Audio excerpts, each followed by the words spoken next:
Hola frikis de la medicina, bienvenidos nuevamente al canal. En el día de hoy veremos cómo el potencial de acción ocurre y cómo se traduce esto eléctricamente en el corazón. Vamos allá. Primero hay que entender que existen moléculas que son polares y moléculas que son apolares. Las moléculas polares entre sí se atraen por sus polos opuestos y las apolares, al no tener carga, rechazan cualquier molécula polar y se acumulan entre ellas. Las membranas de todas las células están compuestas por una bicapa que genera un compartimento intracelular y un compartimento extracelular. Dado que esta es selectiva, hay moléculas que la atraviesan y moléculas que no. Las moléculas apolares pequeñas no necesitan ningún canal especial para poder atravesar la membrana y pasan libremente a través de ella. A esto se le ha llamado difusión. Si bien hay en la membrana diferentes estructuras, la que nos interesa puntualmente para entender el potencial de acción son los canales. Hay canales que dejan pasar libremente algunas sustancias polares, como por ejemplo las acuaporinas, que permiten el paso libre de agua, o canales de potasio, por ejemplo, que permiten pasar iones potasio. Hay no obstante canales que permanecen cerrados y se abrirán únicamente bajo ciertos estímulos. Esta selectividad en la membrana y la existencia de estos canales hace que el interior de la célula exista una osmolaridad y una concentración de solutos diferente al del exterior. Esto es especialmente importante con respecto a dos iones, el ion sodio y el ion potasio. Los iones sodio se concentran más en el exterior que en el interior, mientras que el potasio es a la inversa. Para mantener estas concentraciones diferenciales existe una bomba activa, la bomba 3 sodio 2 potasio o más conocida como sodio-potasio ATPasa. Esto determina que en el interior de la célula existan menos cargas positivas que en el exterior. Nótese que cada 3 cationes de sodio que salen ingresan 2 potasios. Esto se puede expresar de la misma forma diciendo que el interior celular es eléctricamente negativo respecto al exterior celular. Si el interior es eléctricamente negativo y el catión sodio, que está por fuera de la membrana, es eléctricamente positivo, de más está decir que existe una fuerte tendencia del sodio a querer entrar. Lo inverso ocurre con el potasio. ¿Por qué el sodio no entra y el potasio no sale? En principio porque los canales de sodio que existen, como hemos dicho, tienen una cerradura por voltaje, es decir, no se abren hasta que no exista un cierto cambio de voltaje en la polaridad de la membrana. Más importante aún que esto es que estos canales de voltaje se los conoce como canales de tipo todo o nada. ¿Qué quiere decir? Que una vez alcanzado el voltaje umbral, todos los canales se abrirán, y si el voltaje umbral no se alcanza, ningún canal se abrirá. Esta apertura repentina de los canales de sodio cuando se alcanza el potencial umbral abre todos los canales aledaños, como hemos dicho, y genera una propagación en el cambio de potencial. Esta propagación en la apertura de los canales, en el cambio de potencial a lo largo de la membrana, es lo que se conoce como potencial de acción. En los miocitos existen dos tipos de potenciales bien diferenciados, importantísimos para entender el electrocardiograma, y los veremos a continuación.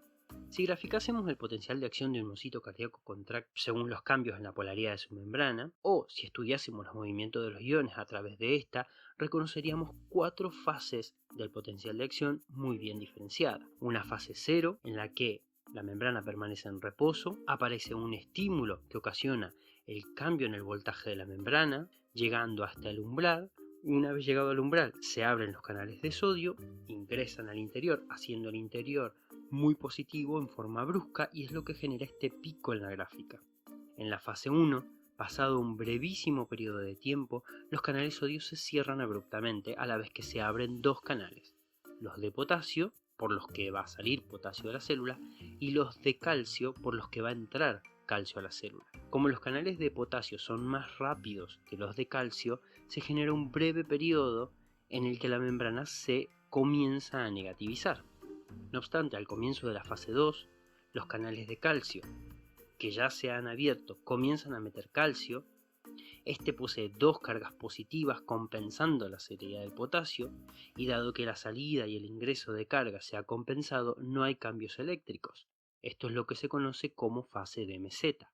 El calcio que ingresa en este periodo es fundamental para conectar los fenómenos eléctricos que ocurren con los fenómenos mecánicos. Ahora bien, llegada a la fase 3, los canales de calcio se cierran, Los canales de potasio permanecen abiertos, por lo que la célula constantemente pierde cationes y su interior vuelve a hacerse más negativo que el exterior. En la fase 4, esta es en realidad una fase de reposo, un reinicio a la fase 0, no es una fase del potencial. En ella, las bombas sodio-potasio ATPasa restablecen las concentraciones de sodio y potasio en el interior y el exterior celular, mientras que el calcio comienza a restablecerse por otras bombas. Ahora, notemos dos cosas, que en la fase 2 y la fase 3 los iones se encuentran en posición inversa, donde debería haber sodio y potasio y donde debería haber potasio y sodio, por lo cual, si quisiéramos estimular esta célula nuevamente para que abra sus canales de sodio, no podríamos, porque no hay cargas suficientes en los sitios en que corresponde. Esto se llama periodo refractario, un momento en el cual la célula no se puede estimular, y se lo ha dividido a su vez en dos subperiodos, el absoluto y el relativo. En el absoluto ningún estímulo puede desencadenar un potencial, mientras que en el relativo un estímulo superior al umbral es capaz de desencadenar un potencial.